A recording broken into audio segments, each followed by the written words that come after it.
नेहरू और उस टाइम के ज़्यादातर पॉलिटिकल लीडर्स सोशलिज्म के आइडिया पे काम करते थे, और सोशलिज्म का प्रिंसिपल बेस्ड है इस बात पे कि जो समाज का पिछड़ा हुआ वर्ग है, जो वंचित वर्ग है, जो डिसएडवांटेज्ड ग्रुप है, उसको आगे लेकर आना है, उसको बराबर लेकर आना है। ऐसी पॉलिसीज, ऐसे लॉज बनाने हैं कि इस पिछड़े हुए वर्ग को अपॉर्चुनिटी मिले आगे आने की। और सिर्फ नेहरूवियन सोशलिज्म ही नहीं, हमारा कॉन्स्टिट्यूशन बात करता है वेलफेयर स्टेट बनाने के बारे में। ये अपने को पता होना चाहिए, हमने डीपीएसपीज के बारे में पढ़ा है। बहुत सारी डीपीएसपीज सोशलिस्टिक प्रिंसिपल्स पे बेस्ड हैं, जो कि बात करती हैं इनइक्वालिटीज़ को ख़त्म करने की, कॉन्सेंट्रेशन ऑफ वेल्थ को ख़त्म करने की। आर्टिकल 38 जो कहता है to minimise inequalities in income, status, facilities and opportunities.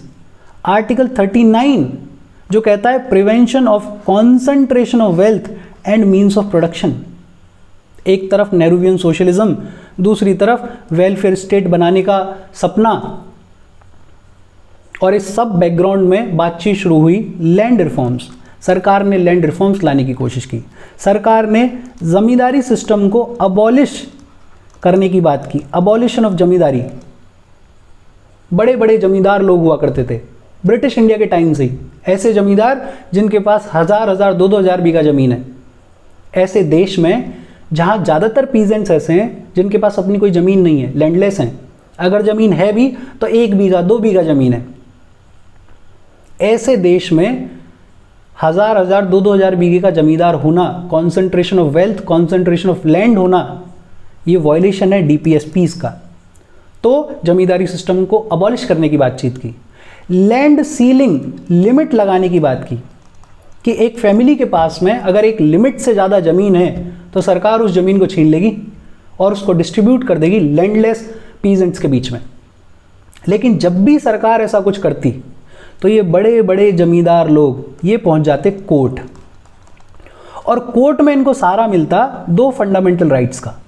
एक तो article 19 clause 1 sub clause F जो कहता था right to acquire, hold and dispose of property.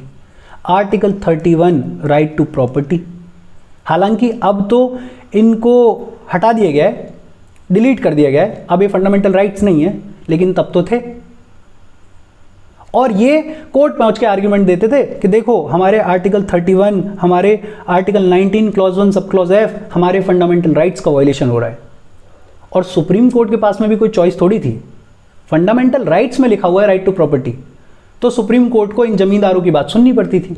और गवर्नमेंट के सामने बड़ी अजीब सी दुविधा खड़ी हो गई कि एक तरफ तो डीपीएसपीज हैं, हमें वेलफेयर स्टेट बनाना है, ये जो पिछड़े हुए ग्रुप्स हैं इनको आगे लाने के लिए काम करना है, और दूसरी तरफ है fundamental rights, right to property. करें तो करें क्या?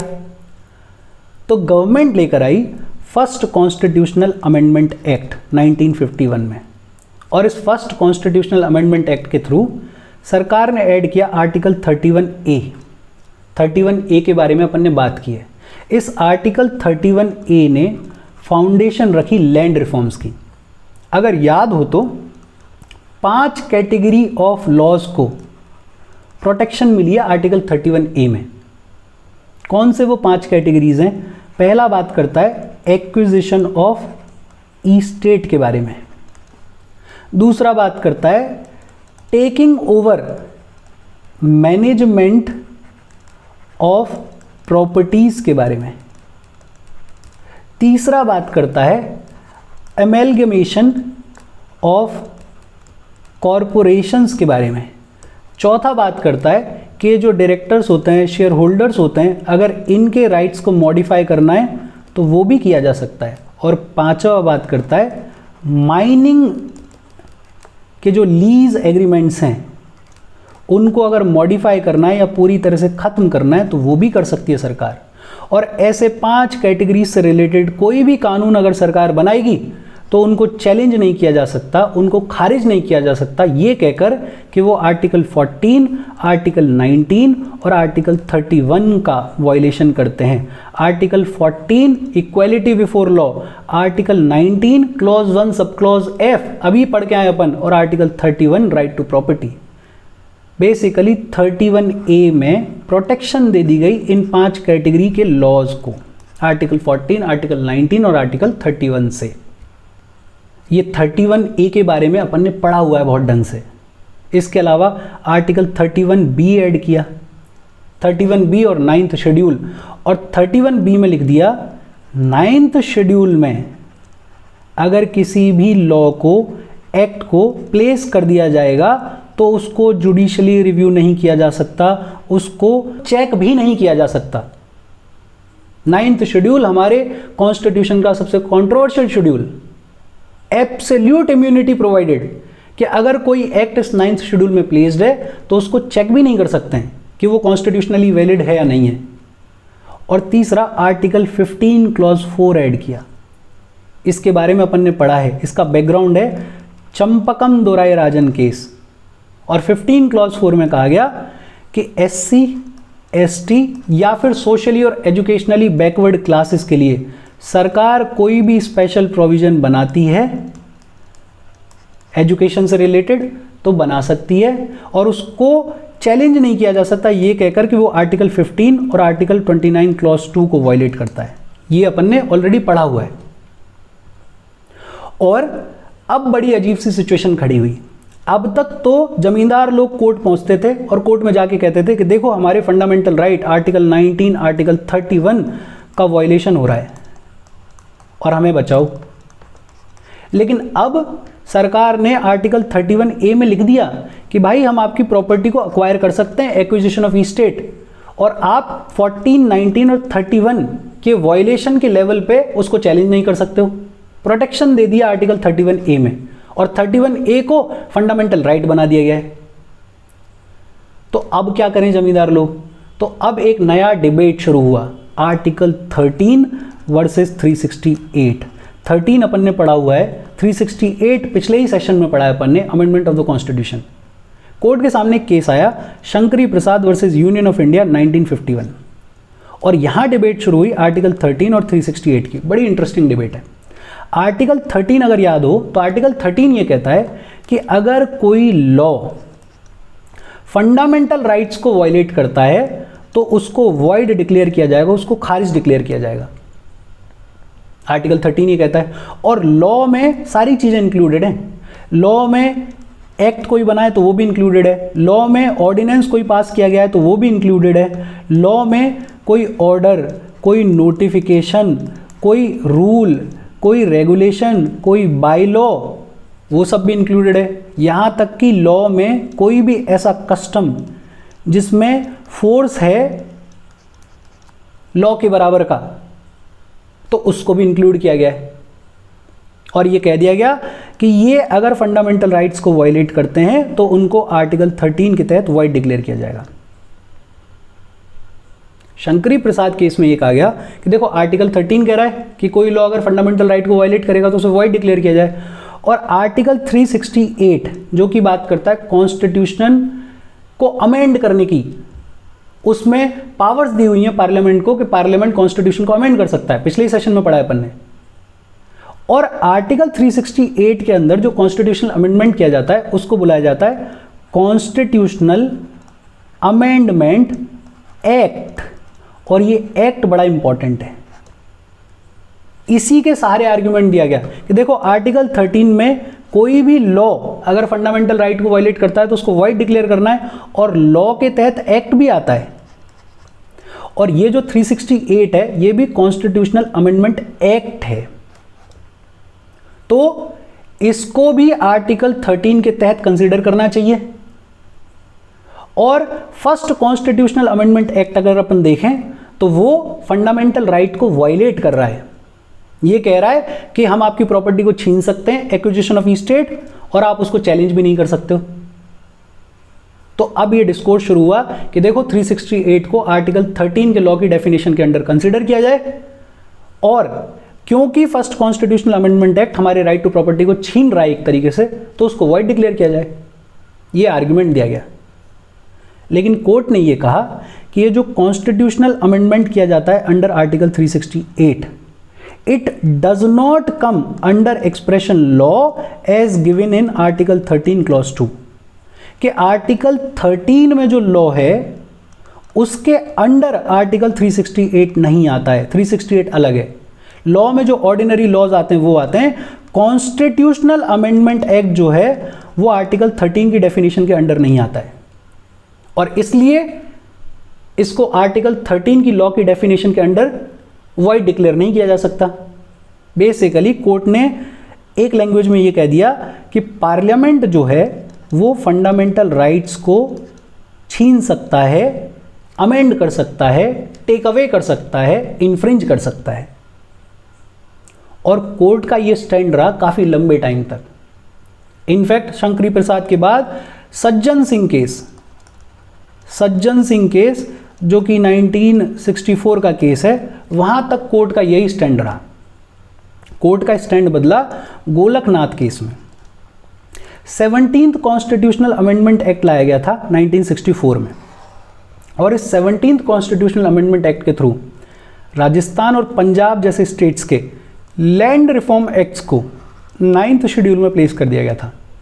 मतलब कि राजस्थान और पंजाब के लैंड रिफॉर्म एक्ट्स को अब जुडिशियली रिव्यू भी नहीं किया जा सकता, क्योंकि ये प्लेस कर दिए गए हैं 9th शेड्यूल में। तो राजस्थान में एक केस आया था सज्जन सिंह में तो कोर्ट का वही स्टैंड था जो शंकरी प्रसाद में था।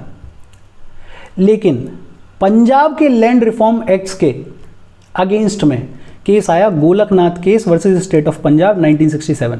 गोलकनाथ दो भाई थे, विलियम गोलकनाथ और हेनरी गोलकनाथ, और इनकी ज़मीन को पंजाब गवर्नमेंट ने पंजाब लैंड रिफॉर्म्स एक्ट के तहत छीन लिया था।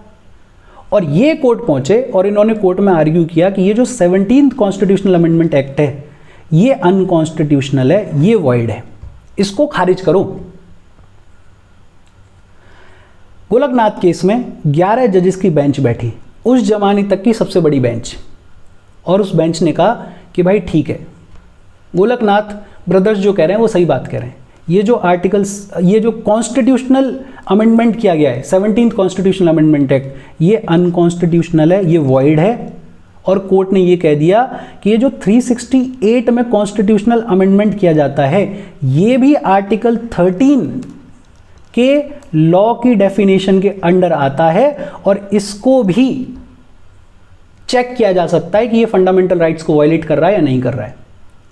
बेसिकली गोलकनाथ केस में एक तरीके से कोर्ट ने ये कह दिया कि पार्लियामेंट जो है वो फंडामेंटल राइट्स को नहीं छीन सकता।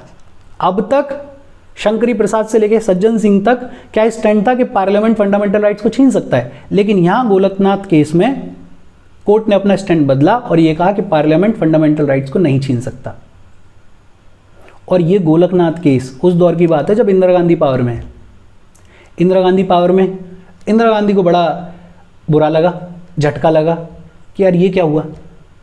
फिर इंदिरा गांधी उसी दौर में बैंक नेशनलाइजेशन की बात कर रही थी, 14 बैंक्स को नेशनलाइज करने की बात कर रही थी, लेकिन इस बैंक नेशनलाइजेशन के अगेंस्ट लोग कोर्ट पहुंच गए और एक केस आया आरसी कूपर केस। और आरसी कूपर केस में सुप्रीम कोर्ट ने कहा कि ये जो बैंक नेशनलाइजेशन किया गया है ये गलत है। इंदिरा गांधी को दूसरा झटका लगा।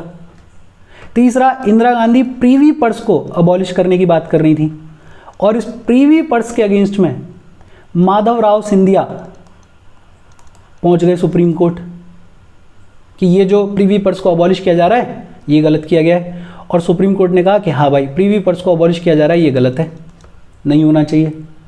इंदिरा गांधी को तीसरा झटका लगा।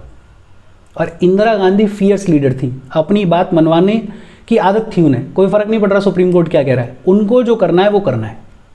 तो फिर कहानी आगे चली और फिर 1971 का इलेक्शन हुआ। 1971 के इलेक्शन में इंदिरा गांधी ने नारा दिया गरीबी हटाओ का, गरीबी हटाओ।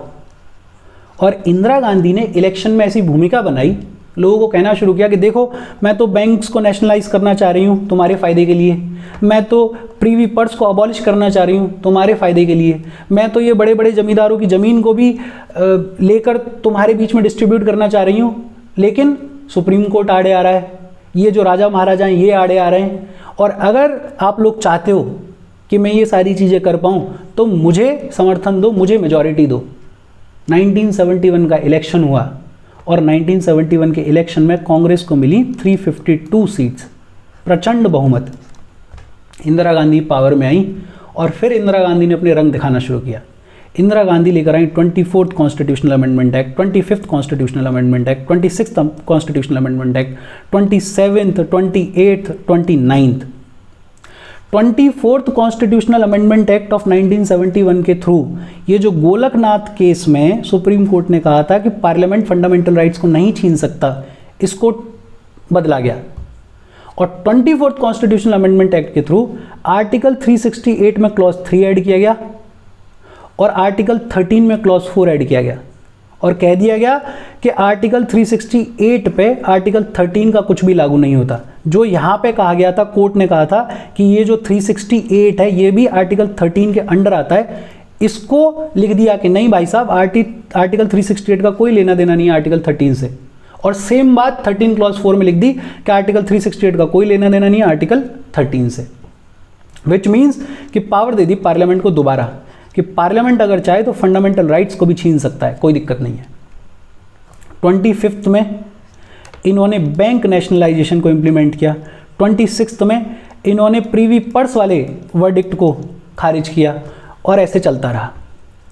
29th कॉन्स्टिट्यूशनल अमेंडमेंट एक्ट, इस 29th कॉन्स्टिट्यूशनल अमेंडमेंट एक्ट के थ्रू केरला के लैंड रिफॉर्म एक्ट्स को 9th शेड्यूल में प्लेस कर दिया गया था। और 9th शेड्यूल में प्लेस करने का मतलब कि अब जुडिशियली रिव्यू नहीं किया जा सकता उसको। और केशवानंद भारती केरला के एक बहुत बड़े संत थे, इनके पास लंबी चौड़ी ज़मीन थी इनके मठ के पास में, और केरला लैंड रिफॉर्म एक्ट्स के तहत इनके मठ की ज़मीन को छीन लिया गया। तो केशवानंद भारती पहुंचे कोर्ट 1973 में और इन्होंने आर्ग्यू किया कि ये जो 9th शेड्यूल है जिसको कि एब्सोल्यूट इम्यूनिटी प्रोवाइडेड है कि इसको जुडिशियली रिव्यू भी नहीं किया जा सकता, ये गलत है, ये अनकॉन्स्टिट्यूशनल है। और केशवानंद भारती केस में सुप्रीम कोर्ट ने बड़ा खूबसूरत वर्डिक्ट दिया। कोर्ट को भी दिख रहा था कि एक तरफ प्रचंड बहुमत की सरकार है, एक बहुत फियर्स लीडर सामने खड़ी हुई है, और दूसरी तरफ सिटीजन्स के फंडामेंटल राइट्स को भी बचाना है, तो बड़ा बैलेंस्ड अप्रोच ली। कोर्ट ने बोला कि देखो 24th constitutional amendment act, 25th, 29th, ये जितने भी कॉन्स्टिट्यूशनल अमेंडमेंट्स लाए गए हैं ये ठीक हैं, ये कॉन्स्टिट्यूशनली वैलिड है। बेसिकली सुप्रीम कोर्ट ने ये कह दिया कि पार्लियामेंट के पास में पावर है कि पार्लियामेंट कॉन्स्टिट्यूशन के किसी भी हिस्से को अमेंड कर सकता है इंक्लूडिंग फंडामेंटल राइट्स। लेकिन सुप्रीम कोर्ट ने ये बोला कि पार्लियामेंट अमेंड तो किसी भी हिस्से को कर सकता है, लेकिन basic structure of the constitution को डिस्ट्रॉय नहीं कर सकता, डैमेज नहीं कर सकता। पूछा गया कोर्ट से कि बेसिक स्ट्रक्चर क्या है, पहली बार इसकी बातचीत हो रही थी हमारे यहाँ, तो कोर्ट ने बोला कि देखो जैसे जैसे हमारे पास केसेस आते जाएंगे, जब जब ज़रूरत महसूस होगी हम बता देंगे कि कौन सी चीज़ बेसिक स्ट्रक्चर का हिस्सा है, कौन सी नहीं है। बेसिक स्ट्रक्चर की फाउंडेशन रख दी गई केशवानंद भारती केस में। इसके बाद इस बेसिक स्ट्रक्चर के आइडिया की बातचीत हुई इंदिरा नेहरू गांधी केस 1975, और इसका भी बैकग्राउंड इस 1971 के इलेक्शन में ही लाई करता है। 1971 का इलेक्शन हुआ और 1971 का इलेक्शन मैडम इंदिरा गांधी ने लड़ा था रायबरेली से, रायबरेली से जीती थी ये। इनके अपोजिशन में एक आदमी था राजनारायण, मतलब इंदिरा गांधी के अगेंस्ट में राजनारायण ने इलेक्शन लड़ा था। ये राम मनोहर लोहिया की पार्टी के कैंडिडेट थे और राजनारायण को ये उम्मीद थी कि वो बड़ा आसानी से इलेक्शन जीत जाएंगे इंदिरा गांधी के अगेंस्ट में। इंदिरा गांधी बड़े ह्यूमंगस मेजॉरिटी से जीती, राजनारायण साहब हार गए। राजनारायण पहुंचे इलाहाबाद के हाई कोर्ट और इलाहाबाद हाई कोर्ट में इन्होंने आर्ग्यू किया कि इलेक्शन के दौरान इंदिरा गांधी ने माल प्रैक्टिसेस, करप्ट प्रैक्टिसेस की हैं जिसकी वजह से वो इलेक्शन जीती हैं। जैसे इन्होंने सरकारी गाड़ी, आर्मी ऑफिसर्स उनका यूज़ किया है, शराब बांटी है, बहुत सारे एलिगेशंस लगाए। और इलाहाबाद हाई कोर्ट ने इंदिरा गांधी को इसके लिए कन्विक्ट कर दिया। ये कह दिया कि हाँ इंदिरा गांधी जो है वो करप्ट प्रैक्टिसेस के थ्रू जीती हैं। और पहली बार ऐसा हुआ कि एक सिटिंग प्राइम मिनिस्टर को करप्ट प्रैक्टिसेस के लिए निष्कासित किया गया। लेकिन शायद उस टाइम पे सुप्रीम कोर्ट की वेकेशंस चल रही थी, तो इंदिरा गांधी गवर्नमेंट को मिल गया एग्जीक्यूशनल स्टे, और फिर इंदिरा गांधी लेकर आई इमरजेंसी लाई, और साथ ही लेकर आई है 39th अमेंडमेंट एक्ट 1975। और इस 39th अमेंडमेंट एक्ट 1975 के थ्रू इंदिरा गांधी गवर्नमेंट ने यह कहा कि कोई भी election dispute involving prime minister and the speaker of Lok Sabha is outside the jurisdiction of all courts, कि प्राइम मिनिस्टर और स्पीकर ऑफ लोकसभा के इलेक्शन का कोई भी डिस्प्यूट किसी भी कोर्ट के जुरिस्डिक्शन में नहीं आता है। और जब ये 39th अमेंडमेंट एक्ट लाया गया तो कोर्ट में केस पहुंचा। इस केस को अपन बोलते हैं इंदिरा नेहरू गांधी केस 1975। और इस केस में दो चीजें हुई कि कोर्ट ने ये बोला कि नहीं साहब, इलेक्शन तो ठीक है, इलेक्शन तो कोई दिक्कत नहीं है। मतलब ये जो इलाहाबाद हाई कोर्ट ने कहा था कि करप्ट प्रैक्टिसेस के थ्रू जीती हैं, इनको निष्कासित किया जाए, वो तो बदल दिया। इन्होंने कहा इलेक्शन तो ठीक है, कोई दिक्कत नहीं है।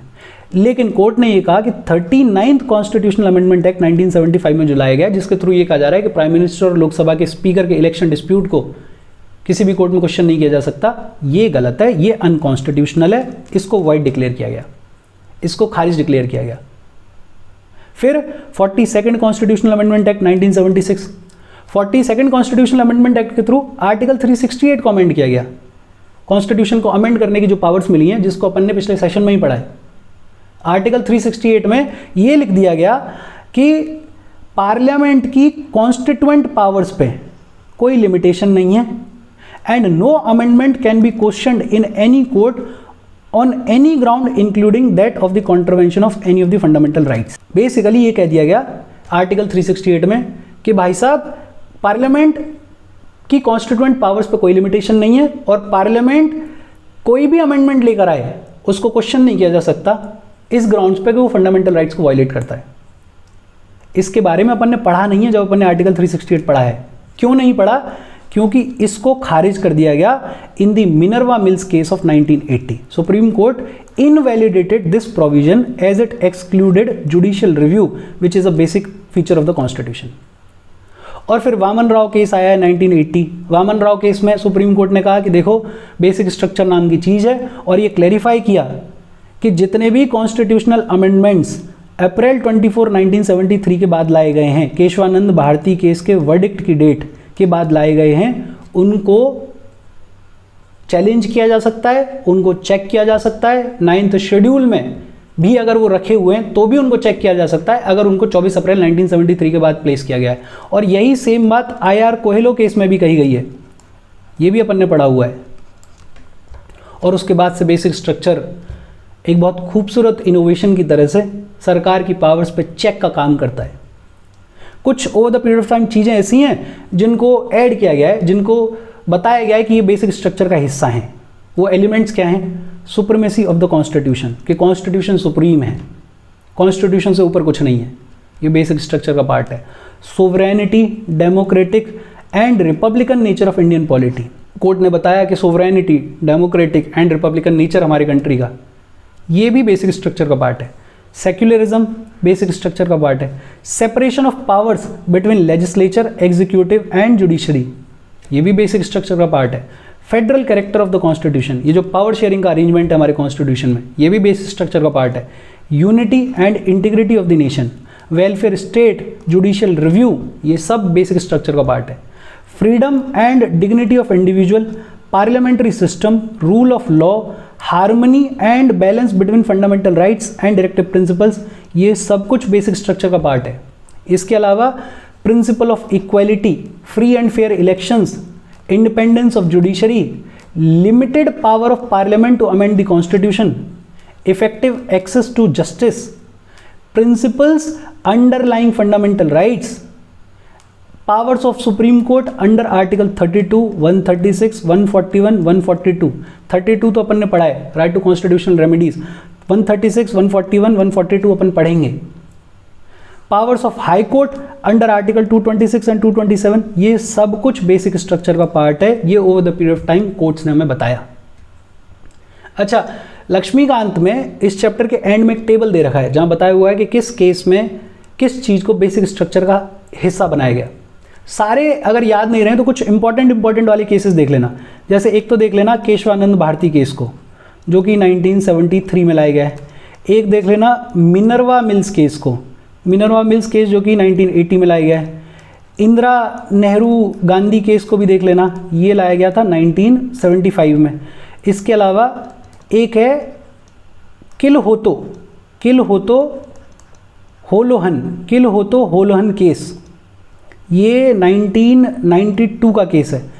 इसके अलावा एक केस देख लेना कुलदीप नायर का केस,